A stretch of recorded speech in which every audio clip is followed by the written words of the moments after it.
Previous lecture में हम लोगों ने पढ़ा कि एल्डिहाइड का नॉमेनक्लेचर कैसे करेंगे, कार्बोक्सिलिक एसिड का नॉमेनक्लेचर कैसे करेंगे, कीटोन का नॉमेनक्लेचर कैसे करेंगे। आगे बढ़ते हैं और अब कुछ और एक इंपॉर्टेंट आता है जैसे अल्कोहल, अल्कोहल का नॉमेनक्लेचर कर लेते हैं, फिर कुछ एरोमेटिक कंपाउंड्स में लेकर के मिक्स करके कुछ का कर लेते हैं। बाकी जो टेबल होता है उसका सबका बना हुआ है, प्रीफिक्स नेम और suffix name, then combined form में कुछ स्टडी करेंगे। चलिए सबसे पहले अगला कंपाउंड ले लेते हैं, अल्कोहल। अल्कोहल, अब अल्कोहल को किससे इंडिकेट करते हैं? OH से। किससे इंडिकेट करते हैं? OH से। अब अगर अल्कोहल को OH से इंडिकेट करते हैं तो इस OH का दो नाम होता है, एक तो बोलते हैं हाइड्रोक्सी, क्या बोलते हैं? हाइड्रोक्सी, और एक इसका नाम होता है ऑल। ऑल मतलब OL।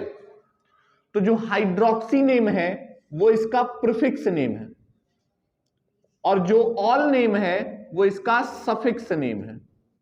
तो इसका एक नेम हो गया सफिक्स नेम ऑल और प्रीफिक्स नेम हो गया हाइड्रोक्सी। तो हाइड्रोक्सी और ऑल, इस तरह से दो इसके नॉमेनक्लेचर हो जाते हैं। अब अगर मैं इनके नाम की बात करूं तो सबसे पहले इसका कंपाउंड, जैसे मान लीजिए पहले कार्बन से स्टार्ट होता है CH3OH, ध्यान से समझिएगा। एक कार्बन के लिए जो रूट वर्ड लगाते हैं वो क्या हो जाएगा? मेट। अब एक कार्बन है तो सिंगल बॉन्ड ही होगा, इसका मतलब क्या लिखेंगे? एन, और एन का ई हट जाएगा क्योंकि इसका नाम है O से, और जब हम वॉवेल से लिखते हैं तो लास्ट का ई हट के क्या लगा देते हैं? ऑल। नाम हुआ मैथेनॉल। नाम क्या हुआ? मैथेनॉल। दूसरा कंपाउंड अगर हम ले लेते हैं कि CH3CH2OH, अब हमारे पास दो कार्बन हो गए, तो दो कार्बन के लिए आप रूट वर्ड क्या लिखने वाले हो? एथ। सिंगल बॉन्ड के लिए क्या लिखने वाले हो? एन, और फिर से ऑल, एथेनॉल। एथेनॉल। तीन कार्बन अगर ले लेते हैं तो CH3, मान लो CH, और ये CH3 ऐसे हो जाए, तो तीन कार्बन के लिए क्या लिखोगे? प्रोप। सिंगल बॉन्ड के लिए क्या लिखोगे? एन, और OH के लिए ऑल। इतना सीख लो कि किसी भी नॉमेनक्लेचर को देख के लिखने की जरूरत ना पड़े, सारे रूल यहां मेमोराइज हो जाए, रैंडमली कोई भी कंपाउंड लिखो उसका नॉमेनक्लेचर कर सको, इतनी कैपेसिटी डेवलप कर लो। आगे बढ़ो, ऐसे ही चलते हैं 4 पे। तो मान लो अब की बार CH3, CH, CH2OH, ऐसे दो OH ग्रुप है। तो अगर दो OH ग्रुप है क्या करोगे? 1, 2, 3। तीन कार्बन के लिए प्रोप, सिंगल बॉन्ड, एन, और 1,2 डाइऑल। कुछ डिफरेंस दिखा दोनों में? डिफरेंस ये दिखा होगा कि यहां पे ई लिखा हुआ है और यहां पे ई नहीं लिखा हुआ था। रीजन क्या हुआ? क्योंकि अब की ये डी से स्टार्ट हुआ, और जब ये कॉन्सोनेंट से स्टार्ट होगा तो लास्ट का ई हटेगा नहीं। ठीक है, आगे समझते हैं।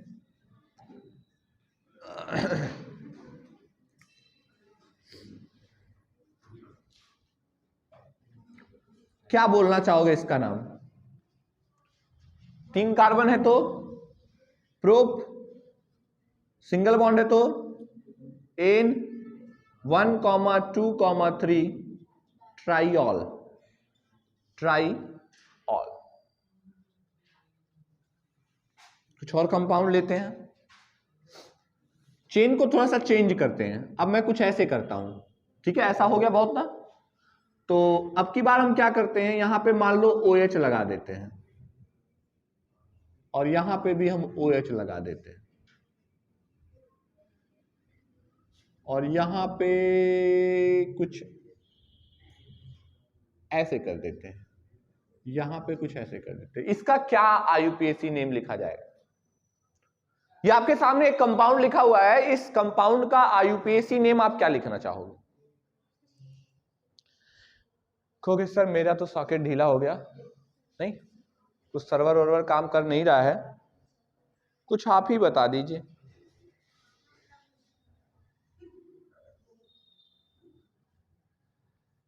चल नहीं बताएंगे, पंडित जी बताएंगे नहीं? अरे बादलों में आए हैं आज, बताएं कुछ। चलिए कोई नहीं बताएगा, धरती जमी आसमां कोई कुछ।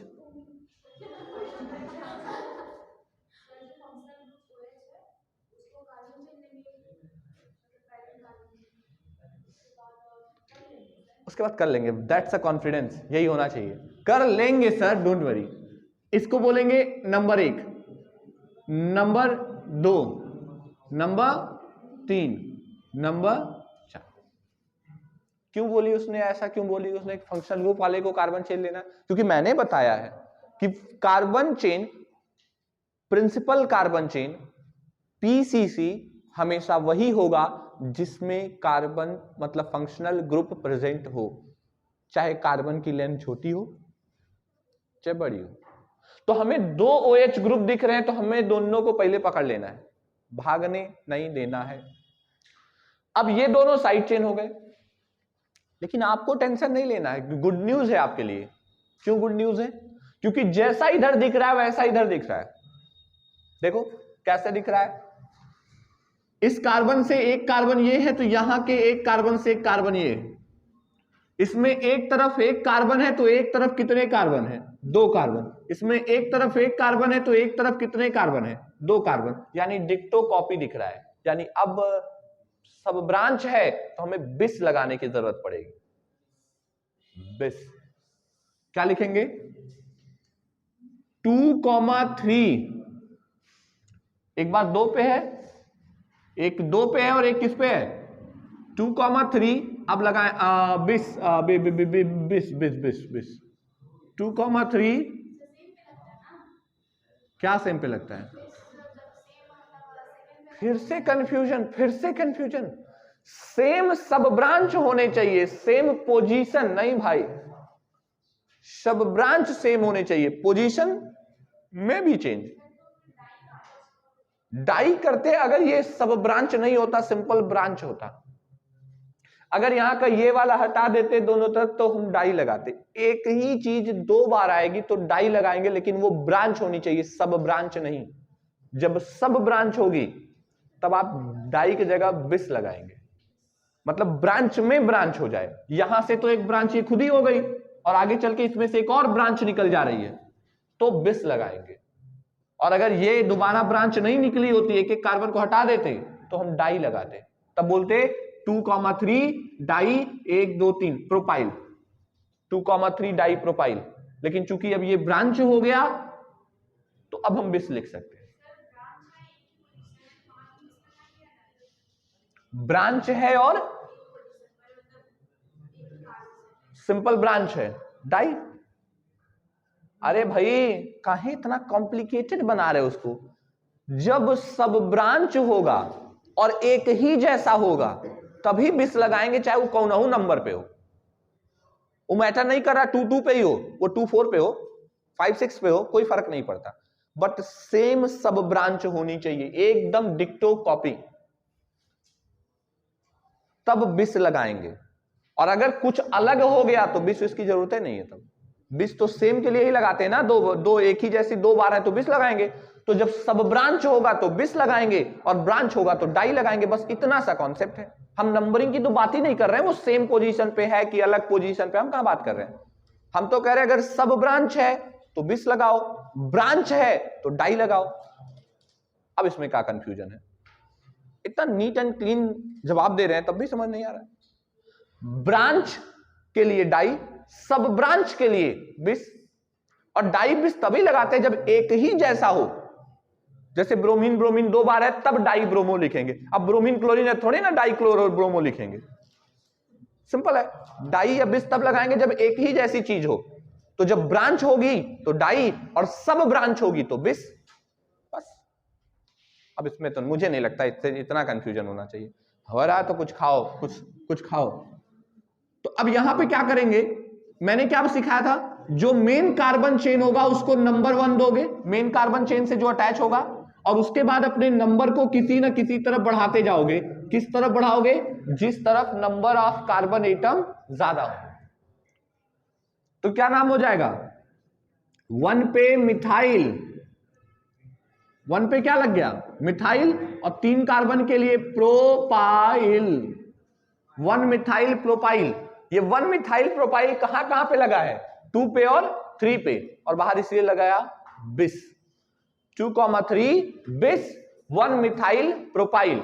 अब बताओ 4 कार्बन के लिए क्या बोलोगे? ब्यूट। सिंगल बॉन्ड के लिए क्या बोलोगे? एन। और 1,4 diol, 1,4 diol. Simple है। Anything else? चलो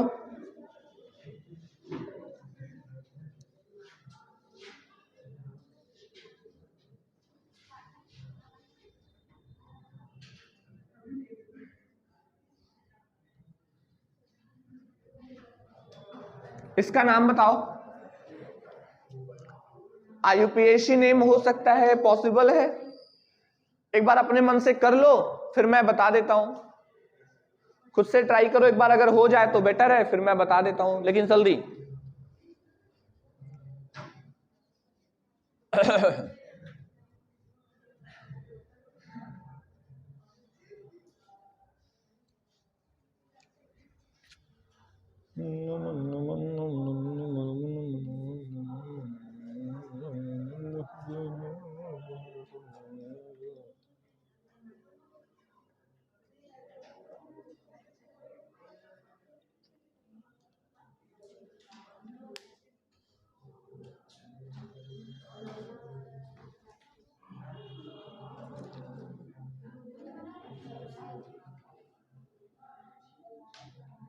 चलिए हम ही बताएं तब।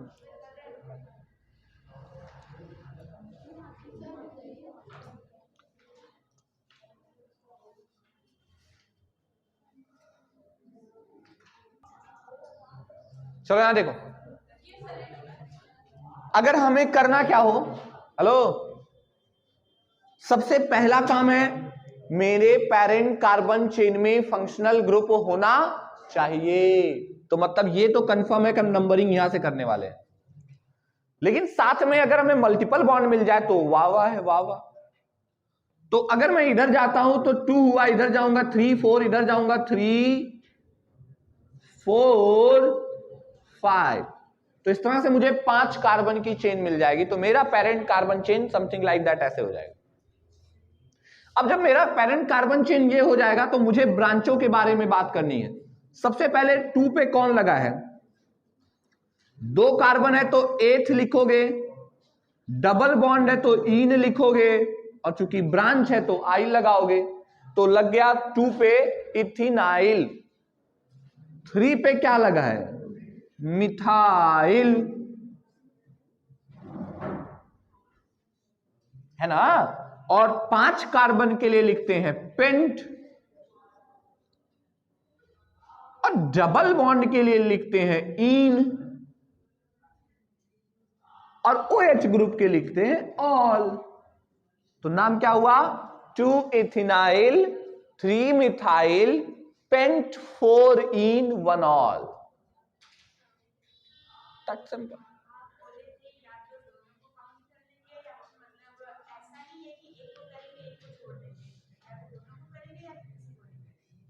What is this? What बोले थे?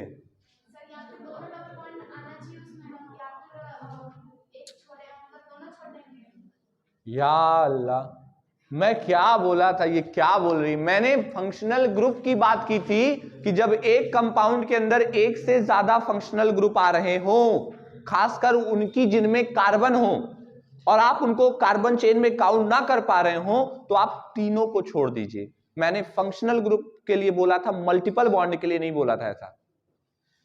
वाव, mind blowing. By the way, एक बार नोट कर लीजिए, फिर चलते हैं अगली कहानी पे। कचरा फैला रहे हो, चलिए। अगर हम आगे बढ़े तो कुछ अलग टाइप के कंपाउंड एक और ले लेते हैं। जैसे अगर इसी अल्कोहल में हम ऐसे रिंग बना दें और रिंग बनाने के बाद इसके साथ CH2 और OH लिख दें, क्या बन जाएगा? तो एक कार्बन के लिए आप क्या लिखने वाले हो? 1 पे फेनिल, 1 पे क्या हो जाएगा? फेनिल। एक कार्बन है तो मेथ, सिंगल बॉन्ड है तो एन, 1 पे ही ऑल, 1 फेनिल मैथेनॉल। अगर मान लीजिए इसमें कुछ ऐसे हो जाए OH OH, तो मुझे नहीं लग रहा आप कुछ दिक्कत होगी, अब तो कर सकते होगे। इसका नाम पहले लिखोगे साइक्लो हेक्स, उसके बाद एन 1,4 डाइऑल, 1,4 डाइऑल। कुछ भी करना बहुत डिफिकल्ट नहीं है, बस थोड़ा सा ध्यान से समझ लो। अब यहां पे डबल बॉन्ड है, यहां से मान लो OH ग्रुप लगा है, क्या नाम लिखोगे? तो हम डेफिनेटली, अगर मैं नंबरिंग की बात करूं तो 1 2 3 4 ये करेंगे। 4 पे क्या लग जाएगा? फेनिल। 4 पे क्या लग गया? फेनिल। 4 कार्बन के लिए क्या है? ब्यूट। 3 पे क्या? इन। 2 पे क्या? ऑल। सिंपल है। उम्मीद करते हैं कि अगर इस तरह का अब नॉमेनक्लेचर अल्कोहल से रिगार्डिंग आएगा तो कर ले जाएंगे। इतना और नोट कर लीजिए, अल्कोहल खत्म तो अगले कंपाउंड के नॉमेनक्लेचर पे चलते हैं। इतना जल्दी से नोट कर लीजिए।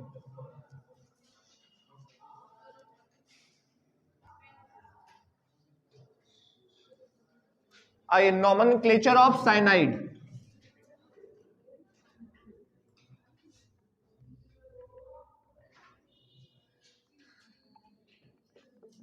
जिसे हम शॉर्ट में CN कहते हैं, ठीक है। अब साइनाइड में क्या होता है कि इसका सफिक्स नेम जो होता है वो होता है नाइट्राइल, और ऐसे ठीक है सिंपल में लिख सकते हैं साइनाइड या साइनाइडो या सयानो, ऐसा कुछ भी लिख सकते हैं। तो एक इसका नेम हो गया नाइट्राइल और एक उसका हो गया सफाई जी, इसी को हम बोलते हैं, इसका कौन सा नेम? Suffix name. कौन सा नेम बोलते हैं? Suffix name. चलो बताओ। सबसे पहले CH3CN लिख देते हैं। तो कुछ यहां पे बहुत जबरदस्त साथी साफ शूटर बैठे हैं ना, धरती आकाश पाताल बच के। देखो तुम्हारे पड़ोस से कुछ चला गया है। 1 2 कार्बन के लिए क्या लिखेंगे? 8। सिंगल बॉन्ड के लिए क्या लिखेंगे? एन, और उसके बाद क्या लगा देंगे? नाइट्राइल। अब यहां थोड़ा ध्यान से देखो, मैंने एन का ANE लिखा है क्योंकि मेरा यहां पे N से स्टार्ट हो रहा है और जो वॉवेल नहीं होता है। ऐसे ही अगर मान लीजिए दूसरा ले लेते हैं CH3 CH CH3 और CN, तो हम किधर जाएंगे? अरे हम फंक्शनल ग्रुप से स्टार्ट करेंगे। 1 2 3। 2 पे क्या लग जाएगा? मिथाइल, और 3 कार्बन है तो प्रोप, सिंगल बॉन्ड है तो एन, और नाइट्राइल। ठीक है। फिर CH3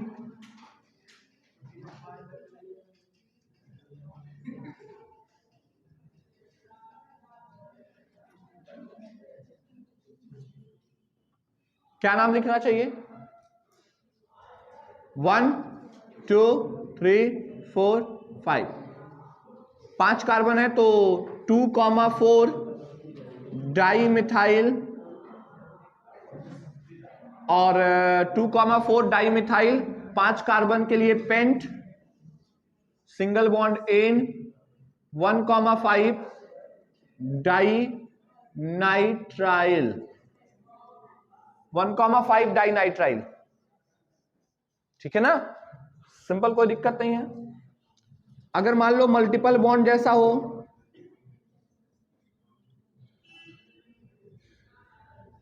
तो भी आप वही काम करो, 1 2 3 4, 4 कार्बन के लिए लिखोगे ब्यूट, क्या लिखोगे, ब्यूट।